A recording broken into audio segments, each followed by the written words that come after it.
318 இராணுவ வீரர்கள் ஆபிரகாமோடு இருந்தார்கள். ஹல்லேலூயா. எல்லாமே 1000 பேராம். அந்த 1000 பேரை கூட்டிக் கொண்டு போயில 318 பேரை பாருங்க ஆபிரகாம் கூட்டிக் கொண்டு போய் விடுவித்தா. ஆரை விடுவித்தா? லோத்தை விடுவித்தா. ஹல்லேலூயா. லோத்தை விடுவித்தா.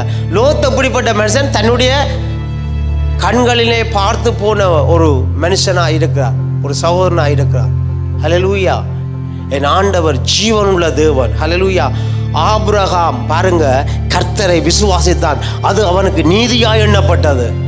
இந்த நீதிமான் தன்னுடைய சகோதரனை, என்ன சொல்ல போனால் தன்னுடைய மகனை, தன்னுடைய மகனை என்ன செய்கிறான்? மீட்டு கொண்டு வருகிறான். ஹல்லேலூயா. மீட்டு கொண்டு அவனுக்கு உண்டானதை மீட்டு கொண்டு வருகிறான். இதில் இந்த என்னத்தை தேவனுடைய பிள்ளைகளை நாங்கள் கற்றுக்கொள்ள முடியும்? என்னத்தை நாங்கள் புரிந்து கொள்ள முடியும்?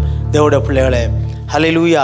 கர்த்தருக்கு அவருடைய வழியிலே நானும் நீங்கள் நடக்கும்போது, எங்களை நாங்கள் கர்த்தருக்குள்ளே திடப்படுத்தும் போது, அவருடைய வார்த்தையின்படி எங்களை நாங்கள் பலப்படுத்தும் போது, மற்றவர்களுக்கு நாங்கள் நன்மை செய்கிறவர்களாக இருப்போம்.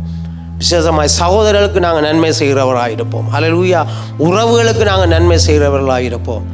கர்த்தர் ஆபிரகாமோடு இருந்த தேவன் உங்களோடும் கொடுப்பார்.